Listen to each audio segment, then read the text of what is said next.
Hello students, अब हम start करने वाले हैं काइनेटिक गैस इक्वेशन, जिसे शॉर्ट में हम KGE भी बोलते हैं। ठीक है, फिर से मैं बोल रहा हूँ कि यहाँ पर इसका कोई डेरिवेशन हमारे सिलेबस में नहीं है, ना ही वो हमें उसमें पढ़ना है। ठीक है, it's a totally a waste of time. ठीक है, बताने में मैं बता दूं, लेकिन वो सब इतने बड़े डेरिवेशन लास्ट में पढ़ने के बाद ये होगा कि बस तुम याद क्या रखोगे, इस फॉर्मूले को ही, और हमें रखना भी सिर्फ और सिर्फ इस फॉर्मूले को ही याद रखना है। ठीक है, काइनेटिक गैस इक्वेशन में क्या लिखा है, PV is equals to 1/3 m small m capital N U RMS square. सबका मतलब क्या, एक एक करके बताता हूँ। ठीक है, P का मतलब है प्रेशर ऑफ गैस, ठीक है, जिस कंटेनर में रखा है। V का मतलब है volume of container, volume of gas नहीं, volume of container in which gas is stored. Then small m, ठीक है, स्मॉल m का मतलब क्या, mass of one molecule of gas. हमारे पास, मैंने बोला था, बहुत सारे गैस के मॉलिक्यूल्स पार्टिकल्स होते हैं, लेकिन हाँ, ठीक है, यहां पर मैं किसकी बात कर रहा हूं, एक गैस के मॉलिक्यूल का मास।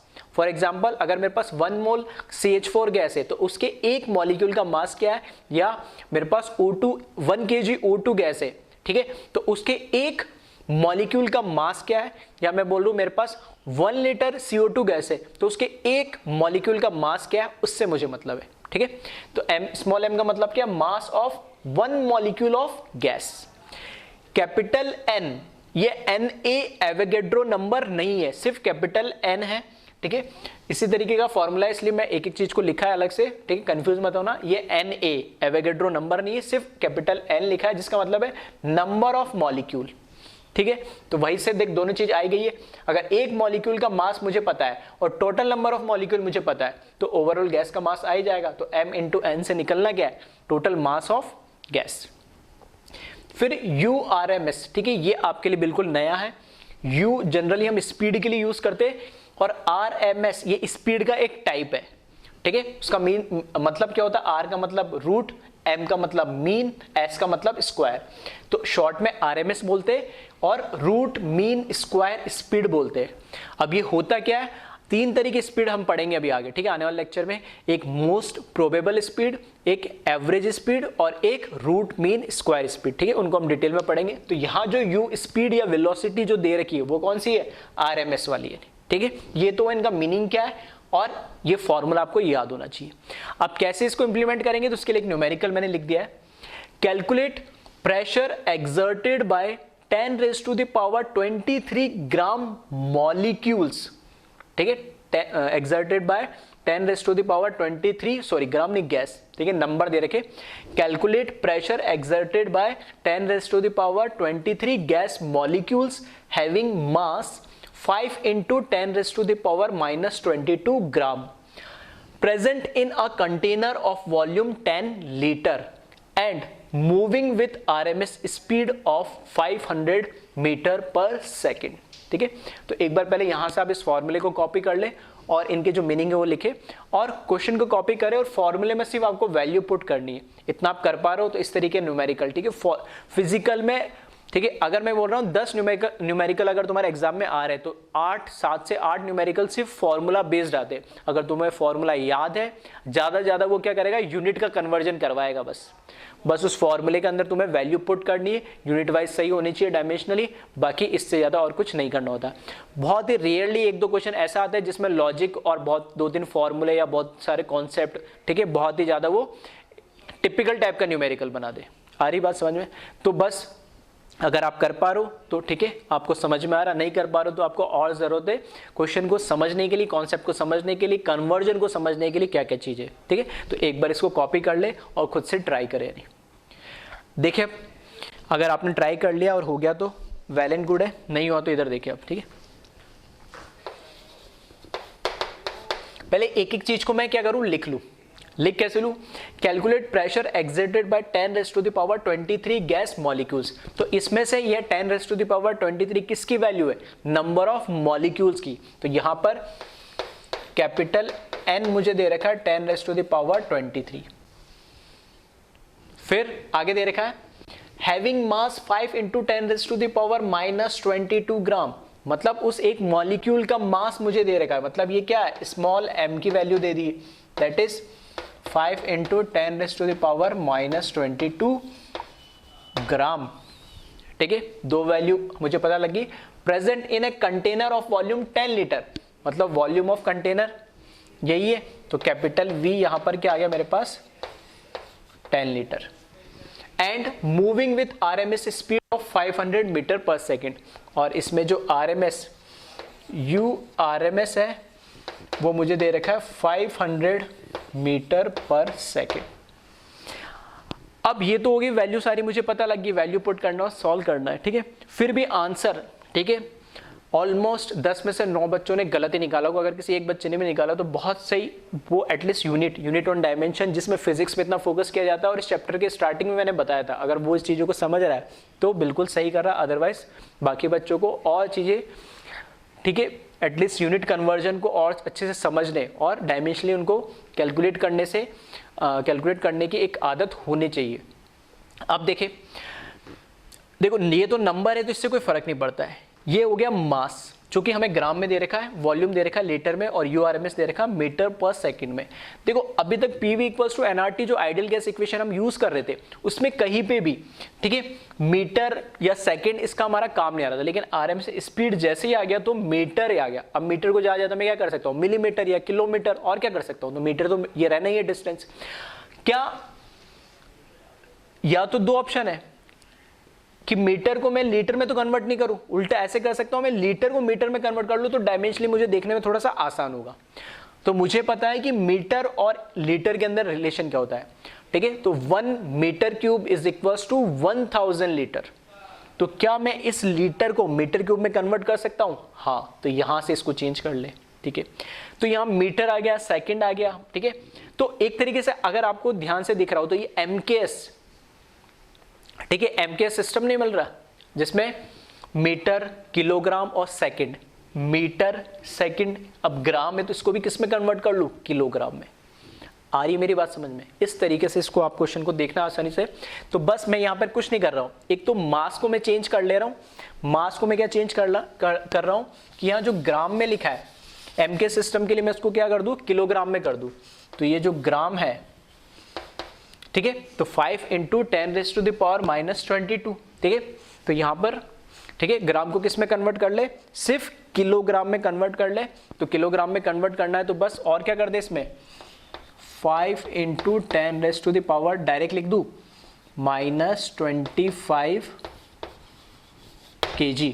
मतलब मुझे क्या करना था, 10⁻³ से और मल्टीप्लाई करना था, या ऐसा बोल सकता हूँ 1000 से इसको डिवाइड करना था। तो मैंने 1000 से डिवाइड करा तो ऊपर जाएगा तो 10⁻³ और उसको इस नेगेटिव में ऐड कर दिया तो 10⁻⁻25 kg आ गया ये। फिर लीटर को मेरे को कन्वर्ट करना है, लीटर को कन्वर्ट करना है किसके अंदर, मीटर क्यूब में।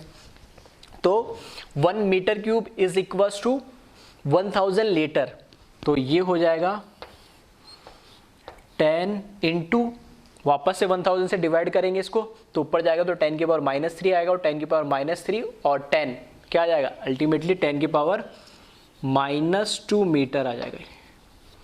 आ रही बात समझ में? इन दोनों को मैंने क्या करा, सिंपली कन्वर्ट कर लिया है। क्यों करा, क्योंकि यहाँ पर एक यूनिट मीटर में आ रही थी, एक लीटर में आ रही थी, तो मेरे को MKS में कन्वर्ट करने के लिए, ताकि आंसर जो मेरा आए, ठीक है, क्योंकि कैलकुलेट क्या करना है, प्रेशर जो कर रहा है कैलकुलेट करना है, तो हम वहाँ पर इसको किस में, न्यूटन पर मीटर स्क्वायर में आसानी से कैलकुलेट कर सकते हैं। बस अब क्या करें, फॉर्मूले में वैल्यू को पुट कर दे, यानी तो P into V is equals to 1/3 M into N URMS का स्क्वायर। तो देखना P इंटू वॉल्यूम मुझे कितना दे दिया, 10⁻⁻², चाहो तो यूनिट लिखना चाहो तो लिख लेना, मीटर इज इक्वल्स टू 1/3, ये कांस्टेंट। मास केजी में लिखेंगे, 5 इंटू 10⁻⁻25 kg।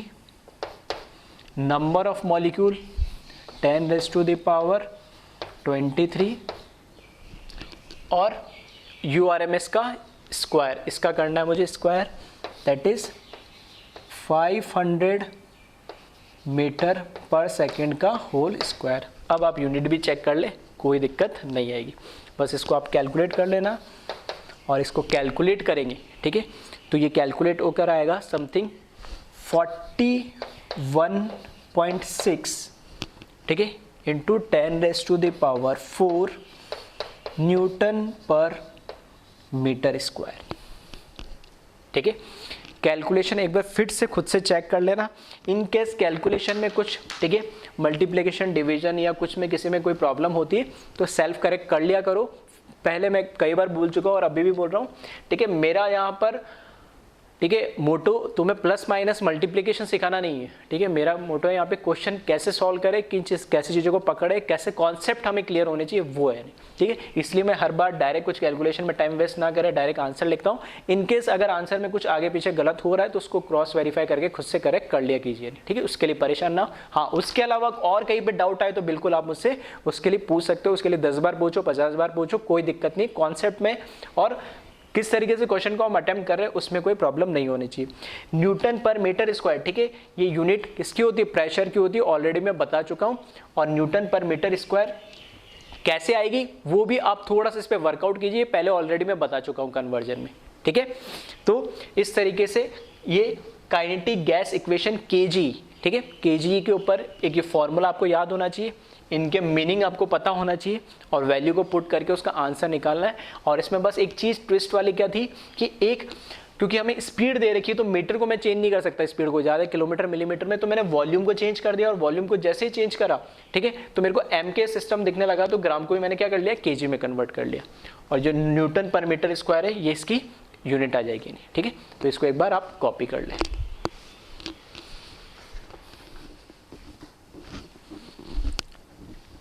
ठीक है, सभी ने इसको कैलकुलेट कर लिया होगा और आई थिंक, ठीक है, कुछ लोगों ने तो मैंने लिखते समय ही कुछ जो इसमें करेक्शन था उसको देख लिया होगा, जिन्होंने नहीं देखा फिर भी मैं करेक्शन बता देता हूँ, तो ध्यान से देखना। एक तो यहाँ पर जब वॉल्यूम जो लीटर था, क्योंकि मुझे पता है 1 metre cube is equals to 1000, that is 10⁻³ litre होता है, ठीक है। तो मैं लीटर को किस में कन्वर्ट कर रहा हूँ, मीटर क्यूब में, तो यहाँ पे, ठीक है, एक तो यहाँ पे यूनिट मीटर क्यूब आएगा, ठीक है, ब्लू चॉक से लिख रहा हूँ ताकि जो, ठीक है, एरर हुआ है, मिस्टेक हुआ, उसको आप रेक्टिफाई कर पाओ। तो 10 मल्टीप्लाई बाय 10⁻⁻3, तो 10⁻⁻2 मीटर लिखा हुआ था तो मीटर क्यूब कर लेना, और यहाँ पे भी क्या आ जाएगा, मीटर क्यूब आ जाएगा इसलिए, ठीक है। फिर बाकी न्यूटन किसकी यूनिट होती है, ठीक है, फोर्स क्या होता है, मास इनटू एक्सेलरेशन, ठीक है, वहाँ से यूनिट में मल्टीप्लाई डिवाइड करके ये आप इसको आसानी से कैलकुलेट कर सकते हैं, ठीक है। तो एक बार इसको क्रॉस चेक जरूर कर लेना, ठीक है। तो एक तो मुझे देखते ही पता लग गया था, कभी जैसे मैंने इसको देखा वापस तो मुझे समझ में आया कि लीटर से डायरेक्ट मीटर आ गया, तो मीटर तो डिस्टेंस होता है, ठीक है, तो सिर्फ लेंथ नहीं है, लेंथ, ब्रेथ और हाइट तीनों आ जाता है, तो मीटर क्यूब हो जाएगा। तो थोड़ा यहाँ पे इसको करेक्शन कर लेना, यहाँ पे क्यूब आ जाएगा, कन्वर्जन मैंने बता ही दिया, और बाकी ये जो इसकी यूनिट है और उसके अकॉर्डिंग ये आपका आंसर हो जाएगा, ठीक है। तो एक बार इसको एक बार फिर से अपनी तरफ से भी क्रॉस वेरीफाई कर लेना है।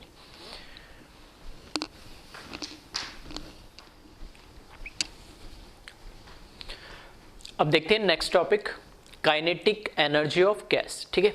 अब हम गैस की एनर्जी वाले पोर्शन पे आ गए नहीं, ठीक है।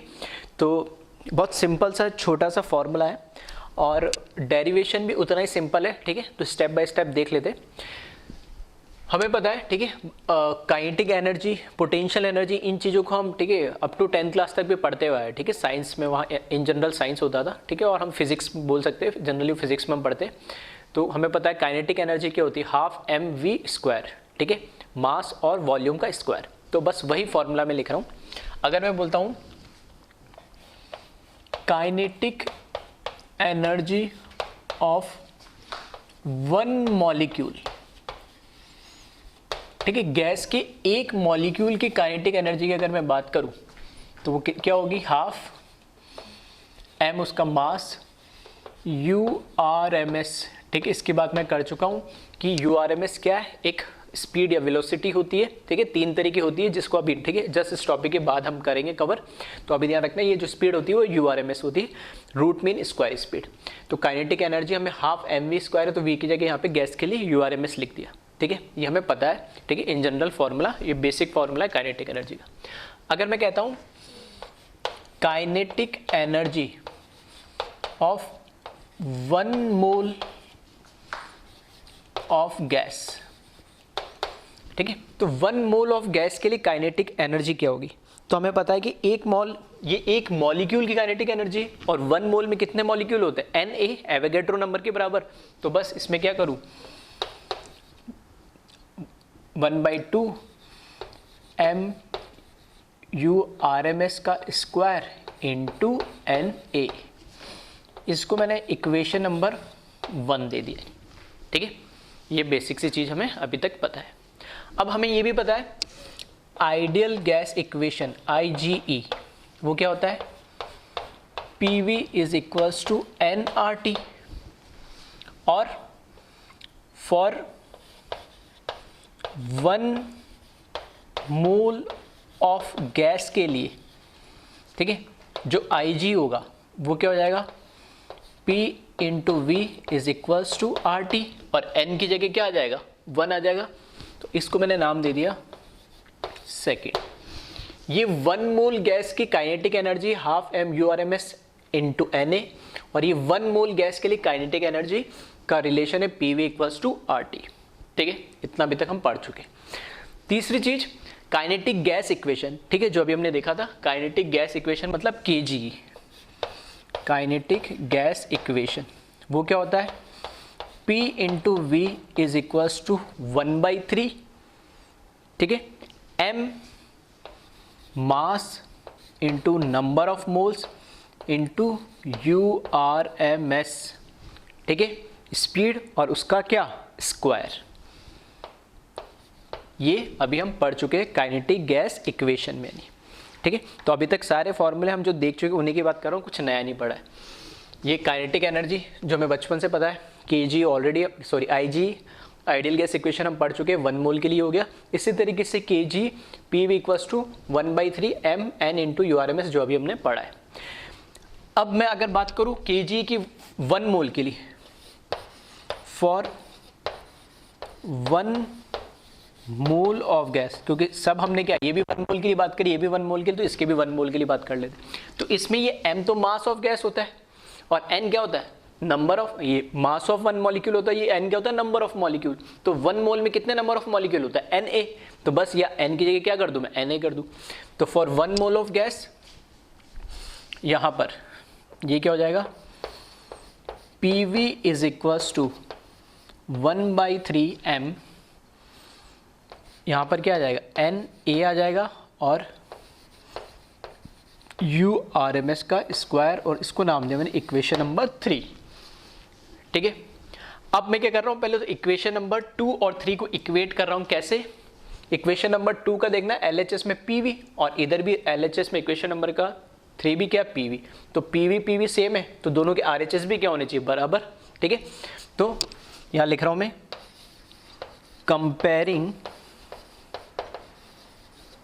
ठीक है, comparing second and third equation. ठीक है, सेकेंड थर्ड को कंपेयर करके मैंने यहां से क्या लिख दिया? 1/3, ठीक है, इसको लिख रहा हूं मैं पहले, 1/3 MNA URMS का स्क्वायर, और यहां पर क्या आ जाएगा? राइट हैंड साइड में R इंटू टी। ठीक है, बहुत सिंपल सा, अभी तक कुछ भी ऐसा टिपिकल नहीं, सब सारी चीजें सिंपल चल रही है। ठीक है, पहली इक्वेशन काइनेटिक एनर्जी, दूसरी ideal gas equation, third kinetic gas equation, दोनों का LHS सेम है, तो मैंने RHS को बराबर कर दिया। नहीं, ठीक है, यहां तक ठीक है, क्लियर। अब इसमें देखना, इक्वेशन नंबर फर्स्ट में हमें देखो MURMS का स्क्वायर और Na, यहां पर भी दिख रहा है MURMS का स्क्वायर और Na, ये टर्म तो मिल रहा है, बस एक कांस्टेंट ही तो, यहाँ 1/3 और यहाँ पर क्या 1/2। तो अगर मेरे को इसको काइनेटिक एनर्जी बनाना है तो सिर्फ एक कांस्टेंट ही तो लेकर आना है। क्या लेकर आना है मेरे को? 2। तो 2 तो मैं ला सकता हूँ इजीली। मैथमेटिक्स कहती है कि इस पूरे टर्म को, या पूरी इक्वेशन को 2 से मल्टीप्लाई कर दो, 2 से डिवाइड कर दो, तो भी सेम रहेगा, कोई फर्क नहीं पड़ेगा। ठीक है, तो बस मैं क्या कर रहा हूँ, मल्टीप्लाई एंड डिवाइड बाय 2। ठीक है। और ऐसा क्यों कर रहा हूँ, क्योंकि मुझे काइनेटिक एनर्जी वाला टर्म लेकर आना है, ठीक है, इसको मैं कर रहा हूँ। तो यहाँ देखना, इसको जब मैं ऐसा करूँगा तो 2 से जो मैं मल्टीप्लाई कर रहा हूँ तो उस 2 को मैंने ऐसे लिखा, ये 3 इसके नीचे एज इट इज, ठीक है। और जिससे डिवाइड करूँगा मैं, ठीक है, जिससे डिवाइड करूँगा उस टर्म को मैंने ऐसे लिख दिया 1/2, ठीक है। 2 से मल्टीप्लाई, 2 से दोनों कैंसिल होंगे, वापस वही आ जाएगा। और बाकी चीज़ें मैंने एज इट इज लिख दी, MURMS का स्क्वायर इंटू NA। M पहले से लिखा हुआ था, बस इस URMS को पहले लिख दिया, URMS का स्क्वायर, और बाद में NA लिख दिया। वही चीज़ 2 से मल्टीप्लाई, 2 से डिवाइड कैंसिल करेंगे तो वापस देखना ये आएगा, कोई दिक्कत नहीं। अब यहाँ पर देखना, ये पूरा टर्म मैंने ब्रैकेट में लिख दिया है, और RHS में तो क्या रहेगा, RT रहेगा, ठीक है। कैसे भी कर लो, अपने अपना तरीका है, मल्टीप्लाई एंड डिवाइड बाय करो, या इधर भी 2 से मल्टीप्लाई कर दो, इधर से 2 से, कोई फर्क नहीं पड़ता, उस 2 को नीचे ले जाओ, एक ही बात है, ठीक है, मैथमेटिक्स। इस पूरे की जगह, ठीक है, फ्रॉम इक्वेशन 1, ठीक है, या इसको नाम दे दो आप, 4 दे दो, ठीक है। तो फ्रॉम फर्स्ट एंड फोर्थ, ठीक है, क्या कर रहा हूं मैं, फोर्थ के अंदर फर्स्ट की वैल्यू पुट कर दे रहा हूं बस। तो ये हो जाएगा 2/3, और ये क्या है, kinetic energy of 1 mole of gas. तो यहाँ पे सिर्फ क्या लिख दूं मैं, kinetic energy of 1 mole of gas is equals to RT, और कांस्टेंट को मैं उधर मल्टीप्लाई कर दूं, तो यहाँ से फाइनली ये काइनेटिक एनर्जी कैलकुलेट होगी। Kinetic energy of 1 mole of gas is equals to 3/2 into gas constant R into T। ये फॉर्मूला हमने, ठीक है, ये फॉर्मूला जिसे हमें याद रखना उसे हमने डेराइव कर लिया है, ठीक है। सिंपल सा डेरिवेशन था, ठीक है, इतना कुछ टिपिकल नहीं था। हाँ, तुम भूल जाओ तो इन केस में इस तरीके से डेराइव कर सकते हो। 2-3 इक्वेशन हमने यूज़ करी, काइनेटिक एनर्जी, IG और KG। कुछ भी नहीं, अगर तुम्हें डेरिवेशन वगैरह, ठीक है, कंपटीशन एग्जाम में डेरिवेशन वगैरह कोई पूछेगा नहीं तुम्हें, ठीक है, तुम्हें पूछेगा काइनेटिक एनर्जी ऑफ गैस, तो ये फॉर्मूला याद होना चाहिए, सबसे बेसिक सी बात। दूसरी बात, स्कूल एग्जाम में भी ये डेरिवेशन नहीं पूछेगा तुमसे। हाँ, न्यूमेरिकल आ जाता तो ये डायरेक्ट फार्मूला यूज़ करना है, लेकिन तुम्हारी नॉलेज के लिए एक बार मैंने फिर भी बता दिया है, ठीक है। तो अगर नहीं भी किसी को समझ में आ रहा हो, टिपिकल रख रहा हो, तो कोई परेशान होने की जरूरत नहीं, फॉर्मूला डायरेक्ट याद रखना, kinetic energy of 1 mole of gas is equals to 3/2 into R into T, ठीक है। अब आए इसके आगे, ये तो kinetic energy 1 mole of gas. अगर मुझे एक मॉलिक्यूल की काइनेटिक एनर्जी कैलकुलेट करनी है, जैसे मैंने यहाँ से स्टार्ट करा था कि एक मॉलिक्यूल की काइनेटिक एनर्जी जो हमने ली थी, ठीक है। अब गैसेस फॉर्म में अगर मेरे को मतलब R के फॉर्म में अगर निकालनी हो, ठीक है, R के फॉर्म में मुझे निकालनी हो तो किस तरीके से निकालूंगा। ये तो अगर डायरेक्ट निकालनी होती, मुझे URMS और M दे रखा होता तब तो मैं यहाँ से निकाल लेता, नहीं दे रखा तो मैं कहाँ से, R और T दे रखा तो इस फॉर्मूले से निकालूंगा। तो ये तो हुई 1 मोल ऑफ गैस की बात। अगर मुझे एक मॉलिक्यूल की काइनेटिक एनर्जी निकालनी है तो मुझे पता है एक मोल के अंदर कितने मॉलिक्यूल होते हैं, Na मॉलिक्यूल। तो मैं इसको ऐसे भी बोल सकता हूँ कि ये काइनेटिक एनर्जी है Na मॉलिक्यूल की, Avogadro number Na 6.023 into 10⁻23 molecule की काइनेटिक एनर्जी। तो 1 मोल की कितनी होगी, उस Na से क्या कर दूं मैं, डिवाइड कर दूं। आ रही बात समझ, बेसिक सी बात है। देखो हमें पता है जो 1 मोल है वो किसके बराबर होता है, Na मॉलिक्यूल के बराबर, ठीक है। ये मोल कॉन्सेप्ट में सारी चीज़ें पढ़ चुके, तो मेरे पास पता है 1 मोल होता है Na मॉलिक्यूल के बराबर। तो 1 मोल की जगह मैं क्या लिख सकता हूँ, it is also a kinetic energy of Na molecule of gas. तो 1 मॉलिक्यूल की क्या होगी, उससे डिवाइड कर दो। तो second formula, kinetic energy of 1 molecule of gas is equals to 3/2 R by Na into T। बस फॉर्मूले को क्या करा, Na से मैंने क्या करा, डिवाइड कर दिया। और ये जो R भी एक कांस्टेंट हमें पता है, गैस कांस्टेंट है, Na भी एक क्या कांस्टेंट ही तो है, 6.023 इंटू 10⁻23, इसकी वैल्यू फिक्स्ड है, तो दोनों कांस्टेंट है। इन दोनों कांस्टेंट को मिला के एक नया कांस्टेंट आया है, ठीक है। उस कांस्टेंट को हम क्या बोलते हैं, तो पहले तो मैं इसकी जगह लिख देता हूँ, तो इसकी जगह मैं लिख सकता हूँ K E of one molecule of gas is equals to, देखना 3/2, ये एज इट इज लिखा R अपॉन Na की जगह, ठीक है। R अपॉन Na की जगह क्या, ये ना R बोलते हैं ना इसको K बोलते हैं, ठीक है। मतलब जनरली कई बुक्स में K लिखा होता है, K भी लिख देते हैं, ठीक है, लेकिन एक्चुअली इस तरीके से लिखा होता है। ये लिखना चाहो तो K भी लिख सकते हो, इस तरीके का सिंबल बना होता है, ठीक है। इसको बोलते हैं बोल्ट्जमैन कांस्टेंट। ये एक R अपॉन Na का रेशियो होता है और एक ये नया कांस्टेंट है, ठीक है, साइंटिस्ट के नाम से दिया गया। इसको हम बोलते हैं बोल्ट्जमैन कांस्टेंट। ये डिटेल में, ठीक है, हायर स्टडी में, इंजीनियरिंग में तो आप पढ़ते ही हो, ठीक है, और फिजिक्स में भी आप इसको पढ़ोगे कहीं ना कहीं, ठीक है। बोल्ट्जमैन कांस्टेंट आपको मिलेगा। तो यहाँ पर जो ये सिंबल मैंने बनाया, ये किसका है, ठीक है, बोल्ट्जमैन कांस्टेंट का है। और अगर ये कांस्टेंट है तो ऑब्वियस सी बात है इसकी वैल्यू भी क्या होगी, कांस्टेंट होगी। क्यों, क्योंकि के की इसकी जो वैल्यू है वो किसका रेशियो है, R अपॉन Na का रेशियो है,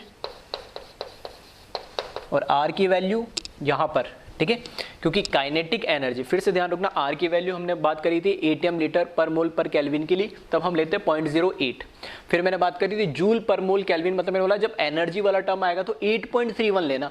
और काइनेटिक एनर्जी क्या है, एनर्जी है ना, ये तो फॉर्म ऑफ एनर्जी। तो यहाँ R की वैल्यू किस में यूज़ करेंगे हम, जूल के अंदर। तो यहाँ पर इसकी वैल्यू आ जाएगी 8.31 डिवाइडेड बाय यहाँ पर 6.023 इंटू 10⁻⁻23। आ रही बात समझ में। इसकी यूनिट क्या हो जाएगी, ऊपर बात करूँगा तो जूल पर मोल केल्विन, और यहाँ, ठीक है, Na की वैल्यू तो ये तो क्या है, मोल ही बताता मैं, तो मोल से मोल कैंसिल हो जाएगा। और इसको जब आप कैलकुलेट करोगे, ठीक है, इसको जब 8.31 को इससे कैलकुलेट करोगे तो ये वैल्यू जो कैलकुलेट होके आती है, ठीक है, वो आती है 1.38, ठीक है, राउंड ऑफ करके बता रहा हूँ, 1.38 इंटू 10⁻⁻23 और जूल पर केल्विन। आ रही बात सुन में। तो एक बार आप भी इसको चेक कर लेना, जूल पर केल्विन। अब यहाँ पर हमने क्या क्या पढ़ लिया, देखो दो फॉर्मूले में ध्यान रखने। पहला फॉर्मूला, अगर 1 मोल ऑफ गैस के लिए हमें काइनेटिक एनर्जी निकालनी है तब 3/2 R इंटू टी। R की वैल्यू क्या है, गैस कांस्टेंट, और कौन सी वैल्यू यूज़ करोगे, 8.31, क्योंकि एनर्जी वाला टर्म यूज़ हो रहा है नहीं, ठीक है। चाहो तो मेरे पास जगह नहीं है, ठीक है, भर चुका है बोर्ड, तो यहाँ पे लिख लेना ब्रैकेट में R की वैल्यू कौन सी यूज़ करोगे, 8.31 जूल पर मोल केल्विन के लिए। अगर एक मॉलिक्यूल की गैस की हमें काइनेटिक एनर्जी पूछी तो फॉर्मूला वही है, बस R की जगह क्या आ जाएगा, क्या आ जाएगा, बोल्ट्जमैन कांस्टेंट। वैसे कांस्टेंट की वैल्यू गिवन होती है, फिर भी मैंने एक बार बता दी इसकी वैल्यू कितनी होगी, 1.38 इंटू 10⁻⁻23 जूल पर केल्विन। आ रही बात सुन।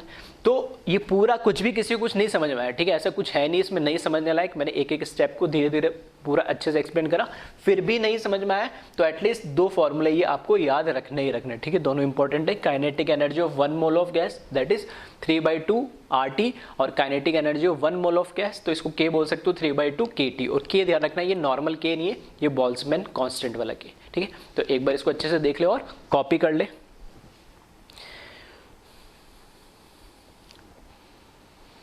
ठीक है। अब इसी पे एक न्यूमेरिकल भी देख लेते हैं, तो आपने कॉपी कर लिया हो तो न्यूमेरिकल ट्राई कर लेते इस पे।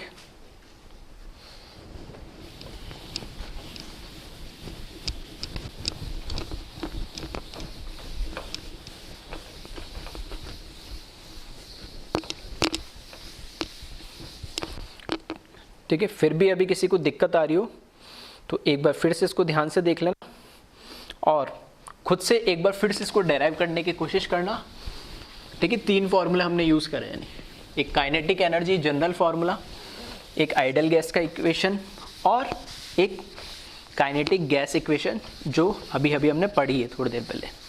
तो तीनों को यूज़ करके और इसको डेराइव किया गया है, ठीक है, इस पे क्वेश्चन देखिए।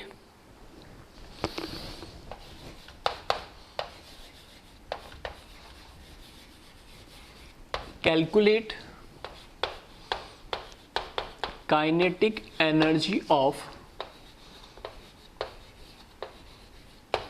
32 ग्राम ऑक्सीजन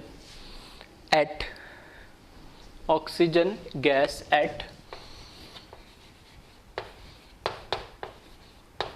27 डिग्री सेल्सियस। ठीक है, सिंपल सा सीधा सा छोटा सा क्वेश्चन है, तो एक बार वीडियो को पॉज करें और सॉल्व करें। Calculate kinetic energy of 32 gram oxygen gas eight 27 degree Celsius. तो सबने सॉल्व कर लिया होगा। ठीक है, फॉर्मूला सामने लिखा ही है। ठीक है, अब यहाँ कुछ नहीं लिखा है इसने, एक मॉलिक्यूल का करना है, एक मोल का करना है, कुछ नहीं, सिर्फ 32 ग्राम लिख दिया। लेकिन मुझे पता है जो फॉर्मूला वो किसके लिए, 1 मोल के लिए। ठीक है, चाहो तो ठीक है, इसी में थोड़ा सा चाहो तो ठीक है कॉपी कर ही लिया होगा। इसमें एक, ठीक है, इसी में एक लाइन एक्स्ट्रा मैं ऐड कर दे रहा हूँ, फिर भी किसी को कन्फ्यूजन है। देखो ये फॉर्मूला है 1 मोल ऑफ गैस के लिए फॉर्मूला है। अगर n मोल ऑफ गैस हो जाएगी तो फॉर्मूला क्या हो जाएगा, 1 मोल के लिए काइनेटिक एनर्जी है, तो n मोल के लिए क्या हो जाएगी, इसको n से मल्टीप्लाई कर दूँ तो बस। तो इसको ऐसे भी लिख सकता हूँ मैं, kinetic energy of n mole of gas, तो वो क्या हो जाएगा 3/2 nRT हो जाएगा बस। ठीक है, इसको ऐसे भी आप एक फॉर्मूला और लिख लेना इसी के साथ। तो लॉजिकल है, कोई ऐसी बड़ी बात नहीं है कि अगर मेरे पास 1 मोल ऑफ गैस के लिए मुझे पता है तो n मोल ऑफ गैस के लिए भी निकाल ही सकता हूँ मैं, बस n से मल्टीप्लाई कर दो जितने मोल है। तो अब 32 ग्राम में कितने मोल है मुझे नहीं पता, लेकिन जितने भी मोल है उसमें भी मैं मल्टीप्लाई कर दूँ बस। तो बस क्या कह रहे हैं, सबसे पहले मोल्स निकाल ले। तो मोल ऑफ O2 गैस, ठीक है, दैट इज n से रिप्रेजेंट करते हैं O2 लिख देता हूँ मैं, और 32 मोल का दूसरा formula given weight divided by molecular weight, और मॉलिक्यूलर वेट भी कितना होगा 32, तो इसके मोल ही कितना आ गया 1 आ गया, तो ये और सिंपल हो गया। ठीक है, तो 1 मोल ऑफ गैस वाला फॉर्मूला लगा दो। ठीक है, तो काइनेटिक एनर्जी आपको कैलकुलेट करना है, तो 3/2 इंटू आर इंटू टी। ठीक है, 3/2 इंटू आर की वैल्यू कौन से यूज़ करोगे, आर 8.31, 8.31 क्यों यूज़ करोगे, क्योंकि देखो यूनिट से भी आप चेक कर सकते हो, यूनिट इसकी क्या हो जाएगी जूल पर मोल केल्विन, ये लिखते हैं हम यूनिट। ठीक है, और टेम्परेचर कितना दे रखा 27 डिग्री सेल्सियस, और टेम्परेचर हमेशा किस में लेना है केल्विन में। तो इसमें क्या करें टेम्परेचर के लिए क्या करें 27 में 273 ऐड कर दे तो ये हो जाएगा 300 केल्विन। तो यहाँ मैंने लिखा इंटू टी की जगह 300 केल्विन, तो ये केल्विन से केल्विन कैंसिल हो जाएगा यहाँ पे।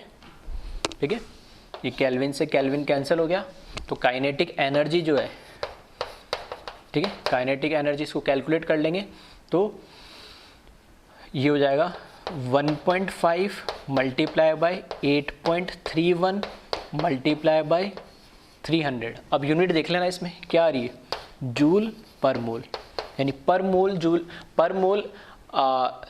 मोल ऑक्सीजन गैस के लिए जो एनर्जी आएगी ये आ जाएगी, और इसको कैलकुलेट कर ले कितना आ रहा है 1.5 8.31, और इसको कैलकुलेट करेंगे तो आएगा 3739.5 जूल पर मोल, यानी पर मोल ऑक्सीजन गैस के लिए इतनी काइनेटिक एनर्जी होगी, और डायमेंशनली भी ये देखो वेरीफाई हो रहा है।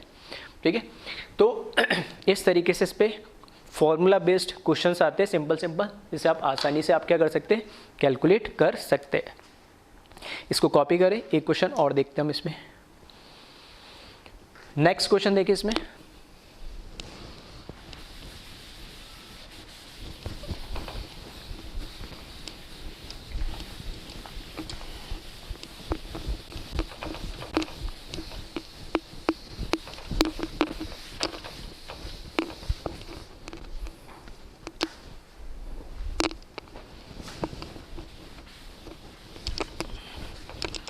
ठीक है, तो फिजिकल केमिस्ट्री के अंदर, ठीक है, कॉन्सेप्ट के साथ साथ सबसे इंपॉर्टेंट है फॉर्मूले।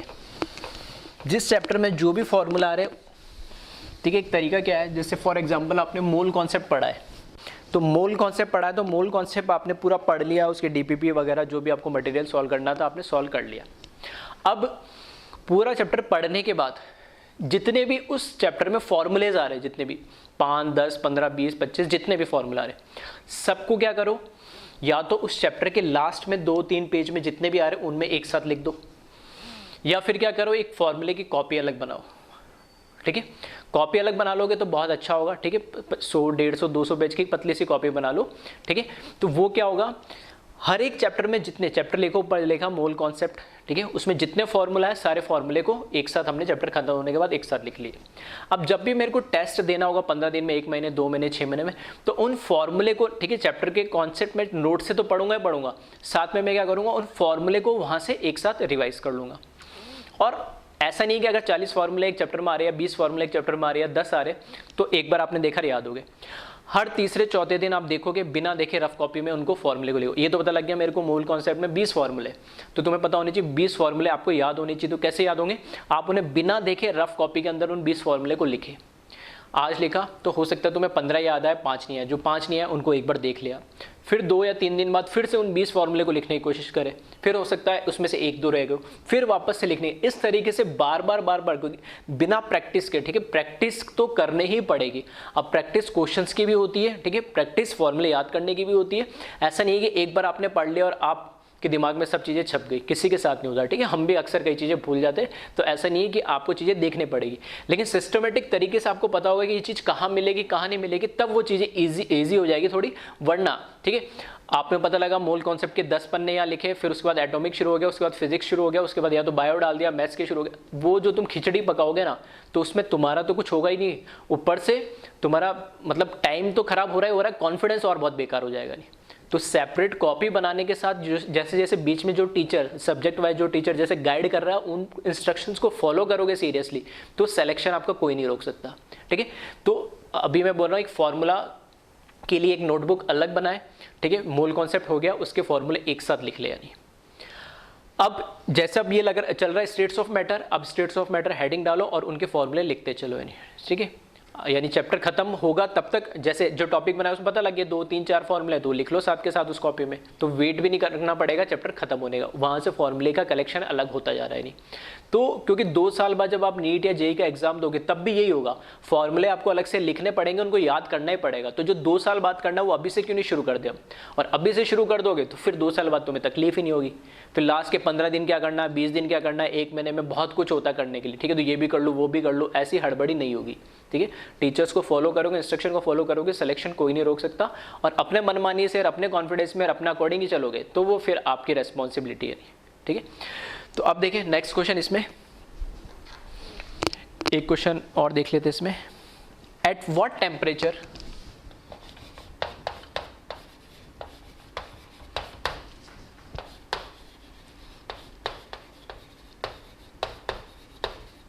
at what temperature kinetic energy of 20 gram of helium sample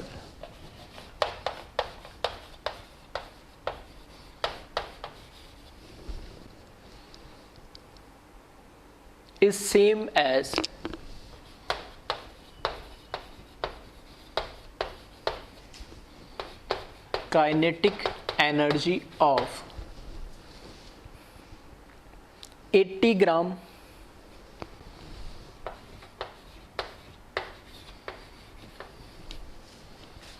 energy of 80 gram of oxygen gas at 127 degree Celsius. ठीक है, चाहो तो वीडियो को पॉज कर ले और खुद से एक बार ट्राई करें सॉल्व करने की। ठीक है, क्वेश्चन दे रखा है कि at what temperature kinetic energy of 20 gram of helium sample is same as kinetic energy of 80 gram of oxygen gas at 127 degree Celsius. ठीक है। 127 डिग्री सेल्सियस पे हमें 80 ग्राम ऑक्सीजन गैस दे रखी है, जो उस 80 ग्राम ऑक्सीजन गैस की 127 degree पे काइनेटिक एनर्जी है, वो सेम काइनेटिक एनर्जी किसकी, हीलियम की 20 ग्राम की है, ठीक है। तो बताना उसके लिए कितना टेम्परेचर चाहिए होगा। आ रही बात समझ में। अब मैंने बोला भी था टेम्परेचर बढ़ेगा तो काइनेटिक एनर्जी तो बढ़ेगी। अब दो अलग अलग गैस है जिनका मास या वेट अलग अलग है, तो उसमें उनकी काइनेटिक एनर्जी सेम करने के लिए तो टेम्परेचर भी तो अलग अलग लगेगा, ठीक है। सिंपल सी बात है, अगर मेरे को दो लोग हैं, एक पतला आदमी एक मोटा आदमी है ना, दोनों को मेरे को 100 मीटर दौड़ाना है ना, 100 मीटर की रनिंग पूरी करवानी है, तो पतले आदमी को 100 मीटर दौड़ाने के लिए थोड़ी कम एनर्जी चाहिए होगी, मोटे आदमी को दौड़ाने के लिए 100 मीटर ज़्यादा एनर्जी चाहिए होगी। एनर्जी मतलब टेम्परेचर चाहिए होगा, ऐसा मतलब मॉलिक्यूल के लिए, ठीक है। तो बस सिंपल सा लॉजिकल चीज़ है, ठीक है। रियल लाइफ से ऐसा कुछ परेशान होने की जरूरत नहीं। तो अब देखिए इसमें, तो अगर मैं बोलूँ, ठीक है, तो मैं वापस, मुझे क्योंकि वेट दे रखा है तो मैं वेट पे ना जाके किस कौन सा, ठीक है, एक तरीके से ये इंपॉर्टेंट फॉर्मूला हो गया, मोल वाला है। अगर 1 मोल हो तो n की जगह 1 लिख लो, n मोल है तो n लिख दो, बात खत्म। तो ये फॉर्मूला इसी को याद रख लो इन जनरल, ठीक है, एक फॉर्मूला बस। तो देखिए मोल कैलकुलेट कर लूँ तो मोल ऑफ हीलियम कितने दे दिए मुझे, 20 ग्राम, और मॉलिक्यूलर वेट कितना होता है 4, तो इसके कितने हो जाएंगे 5 मोल। एंड मोल ऑफ ऑक्सीजन 80 ग्राम और डिवाइडेड बाय कितना 32, तो ये कितना हो जाएगा, 8 से 10 आ जाएगा और 4 आ जाएगा, ठीक है। तो 5/2 आ जाएगा, 2.5 लिख दे या इसको, ठीक है, 5/2 ही रहने देते हैं। तो ये तो मैंने कैलकुलेट कर ली इनके मोल्स। अब अगर मैं बोलूँ काइनेटिक एनर्जी ऑफ, ऐसा बोल सकता हूँ, ये बोल रहा है क्योंकि 20 ग्राम हीलियम की kinetic energy 80 gram oxygen gas की काइनेटिक एनर्जी के बराबर, तो मैं इसको ऐसे बोल सकता हूँ, kinetic energy of 20 gram helium must be equals to kinetic energy of कितना 80 ग्राम ऑक्सीजन गैस। जो ग्राम है उसको मैंने किस में कन्वर्ट कर दिया, kinetic energy of 5 mole helium is must be equals to kinetic energy of 5/2 mole of oxygen. बस काइनेटिक एनर्जी का फॉर्मूला लगा दो मोल वाला, तो ये हो जाएगा 3/2 इंटू आर की जगह, सॉरी एन की जगह क्या लिखेंगे यहाँ पे 5, आर को आर रहने दो या टी रहने दो, यहाँ पर 3/2 इंटू 5/2 मोल, यहाँ आर इंटू इसका टेम्परेचर, ठीक है। अब आर की जगह आर क्यों रहने दिया, क्योंकि आर तो दोनों जगह 8.31 ही लेंगे, तो ये तो डायरेक्ट क्या हो जाएगा, कैंसिल। ये टेम्परेचर मुझे कैलकुलेट करना है हीलियम का, ये टेम्परेचर मुझे दे रखा है किसका, ऑक्सीजन का 127। तो यहाँ से 3/2 भी क्या हो जाएगा, कैंसिल हो जाएगा। तो यहाँ मेरे पास क्या बचेगा 5 इंटू टेम्परेचर जो कैलकुलेट करना है, और यहाँ क्या बचेगा 5/2 इंटू इसका टेम्परेचर कितना हो जाएगा 127, जिसको केल्विन में कन्वर्ट कर ले तो 127 प्लस 273, तो कितना हो जाएगा 400। बस ये कैलकुलेशन कर लो सिंपल सी, टेम्परेचर इक्वल्स टू 5 से 5 भी कैंसिल हो जाएगा, ठीक है। फिर भी लिख देता हूँ मैं 5/2 इंटू 1/5 जो क्रॉस मल्टीप्लाई करेंगे इंटू ये कितना हो जाएगा 500। आ रही बात समझ में। तो यहाँ से कैलकुलेट करोगे तो कितना आ जाएगा ये, ठीक है। एक बार कैलकुलेशन चेक कर लेना, 250 केल्विन, ठीक है, चेक कर लेना कहीं कुछ गड़बड़ तो नहीं है। 10 आ जाएगा और 8 4 जा, और ठीक है, तो ये तो हो जाएगा 2 डिवाइडेड बाय, ठीक है, ठीक है, ये 2.5 ये और 304, अच्छा यहाँ पे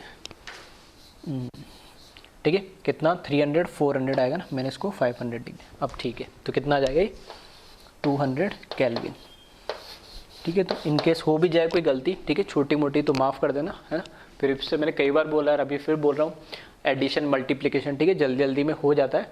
जैसे यहाँ पे ऐड 127 273, ठीक है, तो 300 प्लस 100 400 था, 500 लिख दिया, ठीक है। तो आंसर 200 केल्विन आ रहा है, मतलब 200 केल्विन पे हीलियम जो हमें 20 ग्राम दे रखी, उसकी काइनेटिक एनर्जी 400 केल्विन पे जो हमें 80 ग्राम ऑक्सीजन गैस दे रखी है उसके बराबर होगी। और मुझे पता है हीलियम का मास कितना होता है, 4 मॉलिक्यूलर मास लो, और O2 का मास कितना होगा 32। तो जिसका मास ज़्यादा है तो उसको एनर्जी भी ज़्यादा, एनर्जी ज़्यादा मतलब टेम्परेचर भी ज़्यादा। ठीक है, ये मैं कॉमन लॉजिकल बात कहने की कोशिश कर रहा था। ठीक है, तो अल्टीमेटली इस काइनेटिक एनर्जी में आपको, ठीक है, एक ये फॉर्मूला तो याद रखना है। और अगर एक मॉलिक्यूल आ जाए तो क्वेश्चन को ध्यान से पढ़ लेना है ना, एक मॉलिक्यूल आ जाए तो फिर उस केस में यहाँ पर क्या कि बोल्ट्जमैन कांस्टेंट लिखना, इसकी वैल्यू जनरली गिवन होगी, नहीं हो तो एटलीस्ट, ठीक है, वैसे याद हो जाए तो वेल एंड गुड है, नहीं हो तो जनरली कांस्टेंट की वैल्यू दे रखी होती। बस फॉर्मूले में फ़र्क क्या, बस इतना ध्यान रखना।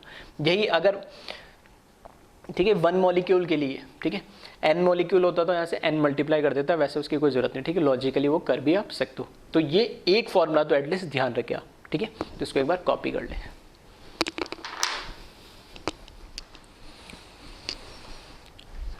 नेक्स्ट टॉपिक है हमारा डिफरेंट काइंड्स ऑफ स्पीड। ठीक है, जो मैं कह रहा था कि हम पढ़ने वाले अलग अलग तरह की 3 तरह की स्पीड्स के बारे में हम पढ़ते। तो फिर से मैं बोल रहा हूँ कि ये जो फॉर्मूले हैं उनको आपको डायरेक्ट याद रखने हैं, और बहुत इंपॉर्टेंट फॉर्मूले, इन पे डायरेक्ट फार्मूला बेस्ड क्वेश्चंस आते हैं। इनका डेरिवेशन हमारे सिलेबस में नहीं है। ठीक है, फिजिक्स से ऐसे कंपेयर मत करा करो, फिजिक्स में बहुत सारे डेरिवेशन आते हैं। ठीक है, तो वो स्कूल एग्जाम में भी पूछे जाते हैं, इसलिए वो सर आपको डेरिवेशन करा दोगे। फिजिकल केमिस्ट्री में ऐसा सच कुछ नहीं है।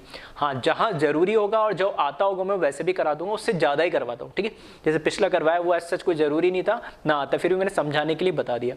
उसी तरीके से इन पर फॉर्मूला बेस्ड क्वेश्चन डायरेक्ट बनते हैं। बस मीनिंग क्या हो समझ लेना, डिफरेंट काइंड ऑफ स्पीड्स। पहली स्पीड है मोस्ट प्रोबेबल स्पीड। ठीक है, मोस्ट प्रोबेबल स्पीड, और इसको u और नीचे मोस्ट प्रोबेबल के लिए mp लगा दिया मैंने। ठीक है, रिप्रेजेंट करने के लिए। इसका मतलब क्या, velocity possesses by maximum fraction of molecule. इसका मतलब क्या है, अगर मेरे पास 100 मॉलिक्यूल, एक गैस के 100 मॉलिक्यूल है, अब उस 100 मॉलिक्यूल में से मैं मान के चल रहा हूँ कि मैक्सिमम मॉलिक्यूल की जो स्पीड है वो कितनी आ रही है। फॉर एग्जाम्पल कुछ ही हो सकती है 10 हो, ठीक हो, 10 मीटर पर सेकेंड एग्जाम्पल के लिए। ठीक है, 10 मीटर पर सेकेंड ले लो, किसी की 20 हो, किसी की 30 हो, किसी की 50 हो, किसी की 80 हो, किसी की 110 हो, किसी की 200 हो, अलग अलग होगी, यानी अलग अलग मॉलिक्यूल की स्पीड। ठीक है, एक ही गैस की। लेकिन मैं देख रहा हूँ मैक्सिमम की, मान लो जो स्पीड आ रही है वो मैक्सिमम की स्पीड आ रही है एक रेंज में, मान लो 80 से 90 के बीच में। तो मैंने मान लिया मोस्ट प्रोबेबल, मतलब 100 में से मान लिया 60% 70% मॉलिक्यूल की स्पीड एक रेंज में मिल रही है। तो मैंने मान लिया कि इन पूरे, अगर मेरे को पूछे कोई कि इस गैस की मॉलिक्यूल की स्पीड क्या है, तो मैं बोलूँगा मोस्ट प्रोबेबल स्पीड मान के चल लो, जो मैक्सिमम मॉलिक्यूल शो कर रहे हैं। तो मैंने बता दिया 70 या 80 या जो भी 75 उस रेंज में, तो उसको बोलते हैं मोस्ट प्रोबेबल स्पीड। और वही नाम दे रखा है कि जो maximum fraction of molecule speed को शो करे उसको हम क्या बोलते हैं, मोस्ट प्रोबेबल स्पीड। अब ये कैसे कैलकुलेट किया, ठीक है, अब कैलकुलेट करने के लिए मैं क्या, जैसे मैं मान लूं 100 लोगों को मैंने दौड़ा दिया। ठीक है, 1000 किलो, सॉरी, ठीक है, ये मान लो, हाँ 1000 मीटर मैंने दौड़ा दिया, 1 किलोमीटर दौड़ा है मैंने। ठीक है, 100 लोगों को 1 किलोमीटर की रेसिंग करवाई मैंने। ठीक है, अब जनरली कितने लोगों की स्पीड क्या रही, ठीक है, तो मेरे को अगर उनकी स्पीड स्पीड क्या होता है, डिस्टेंस अपॉन टाइम।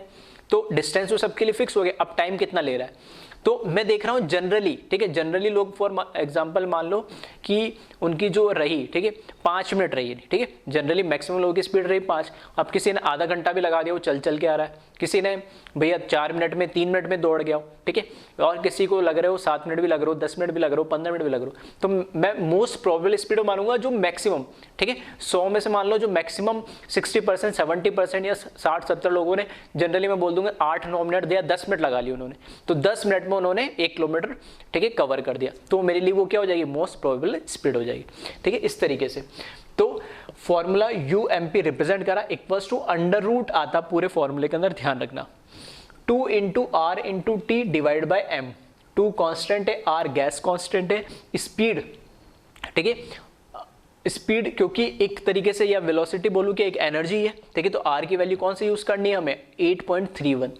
ठीक है, तो अब समझ में आ रहा होगा कि R की वैल्यू कब 0.08 यूज करनी है और कब 8.31। मैंने बोला था 2, और एक कैलोरी वाली भी यूज होती है। ठीक है, तो कैलोरी वाली इस चैप्टर में एज सच इतनी कम नहीं हो रही है, लेकिन दूसरे चैप्टर्स में, ठीक है, उस जो कैलोरी की वैल्यू थी 2 कैलोरी पर मोल के लिए हम जो बोलते हैं वो काफी इंपॉर्टेंट है। ठीक है, तो 3 वैल्यू याद रखने के लिए बोला था, जिसमें से 2 वैल्यू की इंपॉर्टेंस तो आपको समझ में आ रही होगी। तो जहाँ एनर्जी वाला टर्म आएगा वो 8.31, और जहाँ ATM और प्रेशर की बात आएगी वहाँ हम क्या यूज करेंगे, 0.08। तो यहाँ R टी क्या है, टेम्परेचर होगा जो भी गिवन होगा, एम जो भी गैस दे रखा है उसका मोलर मास होगा। नहीं ठीक है, एक ही जगह लिखा मैंने मोलर मास, ठीक है, बाकी जहां जहां एम आ रहा है सबका मतलब वही है। तो R gas constant, T temperature, M molar mass, ये मोस्ट प्रोबेबल स्पीड। तो आपको ध्यान क्या रखना, फॉर्मूला। सेकंड है एवरेज स्पीड। एवरेज स्पीड आपको पता ही, एवरेज क्या होता है, average of all molecular speed. ठीक है, जो 100 लोग दौड़े थे, ठीक है, तो किसी की स्पीड 10 आ रही है, किसी की 15 आ रही है, किसी की 20 आ रही है, किसी की 4 आ रही है, उन सबका मैंने क्या करा, ऐड करा और जितने थे 100 से डिवाइड करा, एवरेज निकाल दिया। तो वो क्या कहलाएगी, एवरेज स्पीड। तो average of all molecular speed, इसका फॉर्मूला क्या है, √8 into R into T divide by pi into M. देखोगे यहां से R T upon M, R T upon ये टर्म तो है सेम दोनों में, यहां पर इसके सामने 2 है और यहां इसके सामने क्या 8 अपॉन पाई है, मतलब कांस्टेंट का वेरिएशन हो रहा है सिर्फ। ठीक है, थर्ड स्पीड है root mean square speed URMS, जिसके बारे में मैं बार बार कह रहा था। इसका मतलब क्या है, जैसा नाम लिखा है वही उसका मतलब है, क्या, root of mean of square of all molecular speed. ठीक है, जितने भी 100 फॉर एग्जांपल 100 लोग है, 100 मॉलिक्यूल है, तो हर एक मॉलिक्यूल की जो स्पीड है उसका मैंने क्या करा, स्क्वायर करा, फिर स्क्वायर करके मीन का मतलब क्या होता है, सबको ऐड करके जितनों को ऐड करा उतने नंबर से डिवाइड कर देना। अगर 100 मॉलिक्यूल है तो 100 मॉलिक्यूल लिखे मैंने, सबकी स्पीड का क्या करा, स्क्वायर।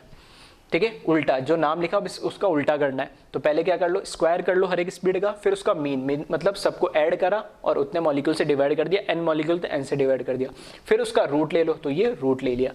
तो रूट मीन स्क्वायर को उल्टा पढ़ना है। ठीक है, मतलब फॉर्मूला लिखते समय स्क्वायर करना है पहले स्पीड का सबका, फिर उन सभी स्पीड का जो स्क्वायर करा उनका मीन ले लेना है, तो मैंने मीन ले लिया और उसके बाद रूट लगा देना। हालांकि ये क्या मतलब है वो समझाने के लिखा है, इसका एज सच कोई यूज नहीं है। ठीक है, फॉर्मूला हमें कौन सा, ये याद रखना है। ठीक है, डेरिवेशन कह रहा हूं फिर से, हमारे सिलेबस में नहीं है, हमें नहीं पढ़ना, फॉर्मूला हमें याद रखना है। तो देखोगे √3 into R into T divide by M. √RT upon M, तीनों स्पीड्स के अंदर क्या आ रहा है, सेम आ रहा है, सिर्फ फर्क किसका आ रहा है, कांस्टेंट का। पहले के अंदर आ रहा है √2, यहां पर आ रहा है √8 अपॉन पाई और यहां आ रहा है √3।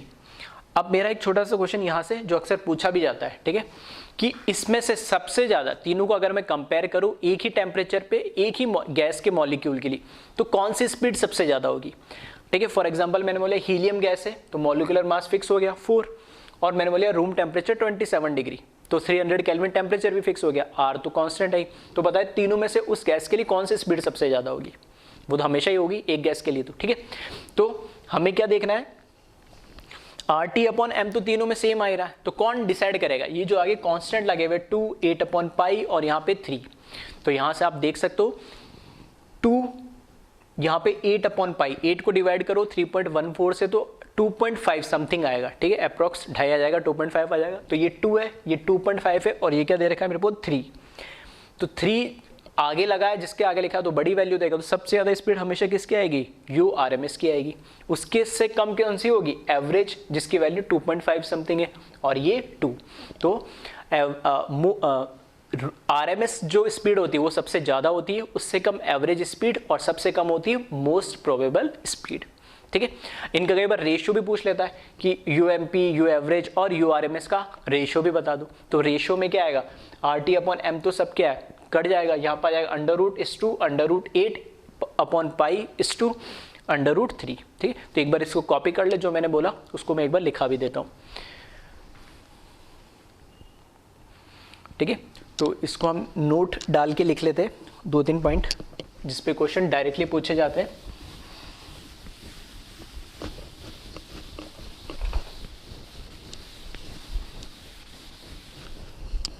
ठीक है, इस चैप्टर में आप देख रहे होंगे फॉर्मूले बहुत सारे आ रहे हैं, इसलिए मैं बोल रहा हूँ कि फॉर्मूले साथ के साथ याद करते चले।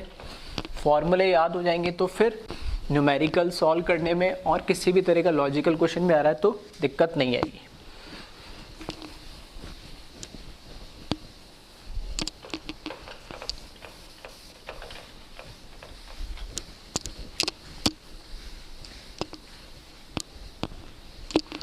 ठीक है, नोट डाले और फर्स्ट पॉइंट लिखे इसमें,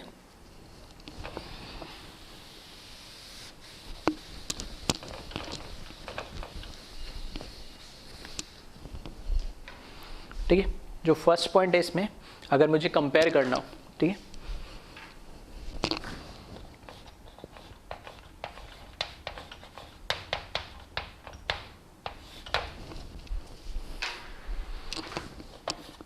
ठीक है। अगर मेरे को कंपेयर करना हो, फॉर अ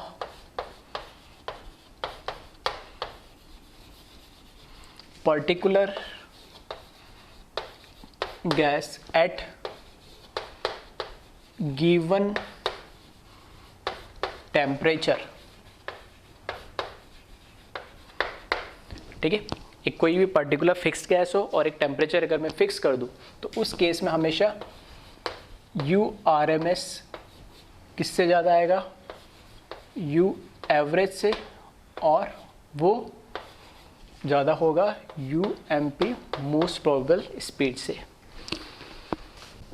सेकेंड, अगर इनका मुझे रेशियो निकालना हो, ठीक है, U R M S is to U average is to U M P, ठीक है। तो यू आर एम एस क्या हो जाएगा, √3 इज टू √8/π इज टू √2, ठीक है। इस तरह क्वेश्चन भी किसी के बीच में पूछ सकता है, इन दोनों के बीच में पूछ ले, इन दोनों के बीच में पूछ ले, या इसके और इसके बीच में पूछ ले, तो वहाँ से आप कैलकुलेट कर सकते हैं। Third, always use R equals to 8.31 joule per mole kelvin, सही है, क्योंकि यहाँ पे एनर्जी की बात हो रही है। और एंड इफ नेसेसरी, ठीक है, नेसेसरी मतलब अगर ज़रूरत हो, क्योंकि इसमें देखो क्या होता है, फॉर्मूले में जब रखोगे तो अंडर रूट में रखनी पड़ती है किसकी, आर की वैल्यू। तो कई बार जैसे इसका आंसर 4, 16 या इस तरीके से आ रहा है, ठीक है, 3, 9, ठीक है, परफेक्ट नंबर के फॉर्म में आ रहा है, तो मतलब अंडर रूट से उसका बाहर रूट आ रहा होगा, तो डेसिमल में दे रखा होगा तो रूट उसका कैलकुलेट करना थोड़ा मुश्किल होता है। तो कई बार इसमें, ठीक है, आर की जगह या तो आप 8.31 यूज़ करो या 25/3 भी यूज़ कर सकते हो कैलकुलेशन को इजी बनाने के लिए। इसको कैलकुलेट करोगे 25/3 तो 3 8 जा 24, बचेगा 1 और 3 3 जा, मतलब 8.33 आएगा। इसका क्या वैल्यू एग्जैक्ट क्या होती है, 8.31, जबकि इसको कैलकुलेट करोगे तो 8.33 समथिंग आएगा। नहीं तो जैसे मैंने उसमें भी बताया था, आर की वैल्यू क्या होती है, 0.08 होती है एटीएम के फॉर्म में, जिसको मैंने बोला था कैलकुलेशन में अगर जरूरत पड़े तो 1/12 भी यूज़ कर सकते हैं। लेकिन कई जगह तुमने देखा होगा और मैंने भी कराया, थोड़ा सा आंसर में वेरिएशन आता है, तो इतना वेरिएशन से कोई फर्क नहीं पड़ेगा। फिर भी मैंने बोला बच्चों को कन्फ्यूजन आता है तो 0.08 यूज़ कर लो। लेकिन जो समझदार बच्चा होगा वो क्या करेगा, जहाँ लगेगा उसमें कैलकुलेशन ईजी हो रही है वो 1/12 करके कैलकुलेट कर लेगा, और आंसर में कभी भी उसको ऑप्शनल क्वेश्चन में, ठीक है, ऐसे कोई दिक्कत आनी नहीं है। हाँ, स्कूल एग्जाम में यूज़ करो तो आप 0.08 यूज़ करो, लेकिन जब इसको यूज़ करोगे 8.31 और उसका अंडर रूट कैलकुलेट करोगे तो थोड़ा मुश्किल हो जाएगा। लेकिन 25/3 से अगर आप करोगे तो थोड़ा सा आपको ईजी पड़ जाएगा। फिर कह रहा हूँ कि ऐसा नहीं है कि इसकी वैल्यू रखोगे तो हमेशा ये रखनी है, मैं एक ऑप्शन दे रहा हूँ, ठीक है। हमारा काम में टाइम बचाना, तो मैं वो चीज़ बता रहा हूँ। अगर तुम्हें लगता नहीं सर मैं तो 8.31 से कर लूँगा तो कर लो, कोई दिक्कत नहीं, ऐसा कोई हार्ड एंड फास्ट नहीं है। मैंने बोला अगर ज़रूरत हो कैलकुलेशन को ईजी बनाने के लिए तो आप 25/3 भी यूज़ कर सकते हो, ठीक है। और फोर्थ सबसे इंपॉर्टेंट ध्यान रखना, मोलर मास, ठीक है, molar mass of gas must be in KG.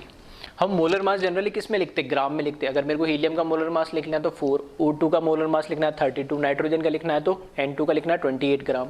लेकिन यहाँ किस में लिखना है, केजी के अंदर ही लिखना पड़ेगा। क्यों, क्योंकि हम आर की वैल्यू क्या यूज़ कर रहे हैं 8.31, और 8.31 केस के अंदर जो वैल्यू आती है किस में आती है, जूल के अंदर। और जूल क्या है, एक MKS वाली यूनिट है, और MKS के अंदर जो वेट होता है वो किसके अंदर यूज़ होता है, केजी के अंदर। आ रही बात समझ में, ठीक है। क्योंकि आर की वैल्यू जूल या हम एनर्जी के फॉर्म में इसको यूज़ कर रहे हैं, तो एनर्जी में जो एनर्जी वाला जो टर्म हमने यानी यूनिट जो आर यूज़ करिए उसमें जो मास होता है वो ग्राम में नहीं होता, केजी में होता है। इस वजह से मास जो हम लेंगे गैस का वो भी किस में लेना है, केजी में लेना। बहुत छोटी छोटी चीज़ें है, लेकिन आंसर इसी वजह से गलत हो जाता है, इसलिए मैंने एक एक करके सारे पॉइंट लिखा दिए, ठीक है। तो एक बार इनको कॉपी कर ले और इस पर एक न्यूमेरिकल भी देख ले तो सारी चीज़ें एक साथ क्लियर भी हो जाएगी।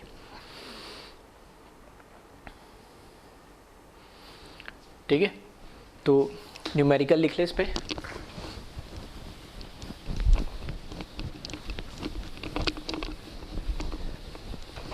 ठीक है, स्पेसिफिक मास का स्पेशली ध्यान रखना कि केजी के अंदर, ठीक है, क्योंकि जनरली हमारी आदत होती है मास हमेशा किसमें, ग्राम में यूज़ करते हैं। इस चैप्टर में मैंने पहले ही बताया था यूनिट कन्वर्जन का थोड़ा सा काम ज़्यादा होता है एज़ कम्पेयर टू दूसरे जितने फिजिकल के, ठीक है, चैप्टर है। तो इन चीज़ों का ध्यान रखें, छोटी छोटी चीज़ों का। क्वेश्चन लिखें, calculate RMS speed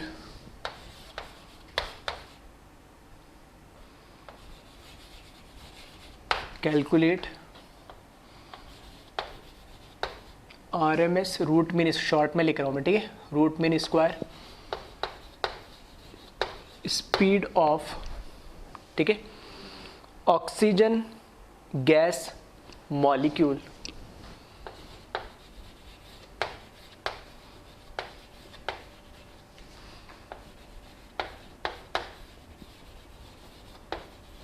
at 27 degree Celsius. ठीक है, तो वीडियो पॉज कर ले और फिर एक बार खुद से कोई फॉर्मूला तुम्हें पता है, बस वैल्यू पुट करनी और खुद से सॉल्व करने की कोशिश करें कितना टाइम लग रहा है और क्या कैलकुलेशन हो रही है, क्योंकि एग्जाम में आपको कैलसी अलाउ नहीं है। ठीक है, आप जेईई या नीट के एग्जाम में बैठोगे तो वह आपको खुद मैनुअली सारी कैलकुलेशन करना पड़ेगी। तो इस तरह के क्वेश्चन में जो मैं बता रहा हूँ वो छोटे छोटे से ट्रिक्स ही काम आएगी। ठीक है, तो देखिए इसको, हमें पता R M S, U R M S क्या होता है, under root 3RT upon M. बस इनकी वैल्यूज रखनी है। अब यू आर एम एस 3 तो कांस्टेंट है, आर की वैल्यू 8.31 रख लिखना। मैं यहाँ आर की वैल्यू क्या रख रहा हूँ, 25/3 लिख रहा हूँ। जो इसमें टेम्परेचर है, टेम्परेचर मुझे दे रखा है 27 डिग्री सेल्सियस, तो इसको मैं क्या करूँ, इसमें 273 ऐड कर दूँ। ठीक है, तो ये कितना हो जाएगा, 300 केल्विन। ठीक है, टेम्परेचर हमेशा किस में लेना होता है, केल्विन में। ठीक है, पूरी फिजिकल केमिस्ट्री में बता रहा हूँ, कहीं स्पेसिफिक होगा तो मैं बोल दूंगा, बाकी टेम्परेचर हमेशा किस में लेना है, केल्विन में। तो यहाँ टेम्परेचर आ गया 300 केल्विन। मोलर मास, ठीक है, molar mass of oxygen gas, ठीक है, एम की वैल्यू कितनी हो जाएगी, 30 मोलर मास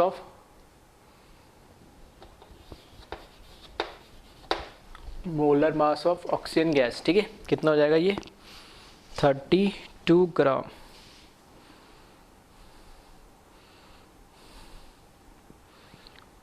ठीक है, तो इसमें थोड़ा सा आपको दिक्कत आएगा। ठीक है, एक बार इसको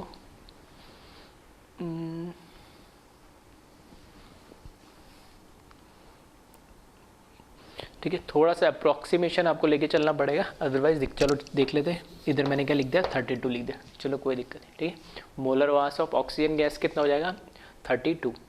अब देखो मैं जो बता रहा था इसमें, ठीक है, थोड़ा सा क्वेश्चन इसी तरीके से मैंने बनाया तो हो सकता है, एक बार इसको चलो चेक कर लेते हैं। ठीक है, ये ग्राम है, इसको जब मैं केजी में कन्वर्ट करूँगा यही आएगा, तो यहाँ पर भी क्या कर दूँ, इंटू 10⁻⁻3। ठीक है, अभी बताया था मैंने कि जो मास है, ठीक है, जो मोलर मास है वो किस में होना चाहिए, केजी के अंदर होना चाहिए। तो मैं ग्राम को मैंने इस पर्टिकुलर फॉर्मूले के लिए केजी में कन्वर्ट करा, तो 3 इंटू ऊपर आ जाएगा 25 इंटू 300। ठीक है, नीचे आ जाएगा 32 इंटू इसका 3 भी नीचे आ जाएगा, इंटू 10⁻⁻3। देखो यहाँ से अगर मैं 8.314 लेता तो थोड़ा सा कैलकुलेशन टफ होती, यहाँ 3 से 3 कैंसिल हो गया। ठीक है, अब यहाँ पर देखो, और क्योंकि यहाँ से अब रूट निकालना थोड़ा सा मुश्किल है, तो आंसर भी आपको थोड़ा सा अप्रॉक्सीमेशन के अकॉर्डिंग लगेगा। तो मैं क्या कर रहा हूँ, इस जो 32 मोलर मास है, ठीक है, इस 32 मोलर मास को राउंड ऑफ कर रहा हूँ मैं, ताकि मेरे को कैलकुलेशन ईजी हो जाए। ठीक है, इस 32 को मैंने क्या करा, अप्रॉक्सीमेटली 30 मान लिया मैंने, 30 इंटू 10⁻⁻3 kg। ऐसा करने पे यहाँ पर मैं क्या लिख दूँ, 30 लिख दूँ। अब मेरे लिए कैलकुलेशन थोड़ी सी ईजी हो जाएगी। ठीक है, इजी कैसे हो जाएगी देखना, ये तो है 10 की पावर -3, जो ऊपर जाएगा तो 10 की पावर कितना हो जाएगा 3, ठीक है, और 3 से 3 कैंसिल हो गया 25, यहाँ से इस 30 से ये भी कैंसिल कर दो और यहाँ पर कितना बचेगा 10, और 10 की पावर -3 ऊपर जाएगा, ठीक है, तो +3 हो जाएगा और 10 की पावर 4 हो जाएगा, बाहर आएगा तो देखना 5 इंटू 10 की पावर 2, सही है, 5 इंटू 10 की पावर 2 आएगा। अब यही देखो, अब ठीक है, मैंने तो थोड़ा अप्रोक्सीमेशन लेके चला हूँ, देखो 25/3 ये भी अप्रोक्सीमेटली 8.31 होनी चाहिए, लेकिन मैंने 8.33 लिखा है तो 25/3 लिख दिया। 32 की जगह मैंने क्या लिख दिया 30, क्योंकि मेरे को दिख रहा था कि कैंसिल हो सकता है। तो आंसर भी आपको इसी तरीके से लमसम पास में दिखेगा। हाँ, ये अच्छी बात होगी अगर एग्जैक्ट, ठीक है, अगर एग्जैक्ट क्या हो, इसका रूट बन जा रहा है तब तो कोई दिक्कत ही नहीं है, और अगर नहीं बन रहा तो थोड़ा सा अप्रोक्सीमेशन आपको लेके चलना पड़ेगा। वही मैंने बताया, ये जो मैंने 32 की जगह क्या लिखा, मैंने अब 30 लिखा अप्रोक्सीमेट, ठीक है। तो इससे थोड़ा सा मेरे को कैलकुलेशन ईजी हुई। 25 बाहर आ जाएगा 5 के फॉर्म में और 10 की पावर 4, ठीक है, रूट लेके 10 की पावर 2 मतलब 500 मीटर पर सेकेंड, ठीक है। फिर से मैंने बोला मीटर पर सेकेंड क्यों लिखा, क्योंकि MKS के अंदर यूनिट आ रही है, ठीक है।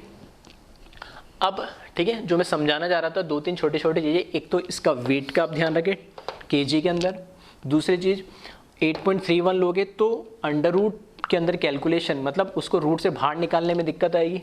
तीसरी चीज़, अगर जरूरत पड़े मॉलिकुलर मास, ठीक है, इस बार तो मैंने थोड़ा रैंडम ले लिया था, अगर नहीं हो तो ऐसा जनरली मॉलिकुलर मास होगा जो कैंसिल आउट हो जाएगा, यानी नहीं हो रहा है तो थोड़ा सा, ठीक है, ऐसे नहीं है कि 38 को आप 30 कर दो, 38 को फिर 40 करो अप्रोक्सीमेट, ठीक है, तो उसमें आंसर में बहुत ज़्यादा वेरिएशन नहीं आएगा। हाँ, आंसर ऐसा नहीं होगा कि एक 500 है तो मैंने इस वैल्यू को कम करा है, तो अगर 32 होता, ठीक है, डिनोमिनेटर में वैल्यू क्या होती, ज़्यादा होती, तो आंसर क्या मिलता मेरे को, छोटा मिलता, मतलब आंसर कितना होता, इतना मान लो कि 490 और 500 के बीच में ही तो होता।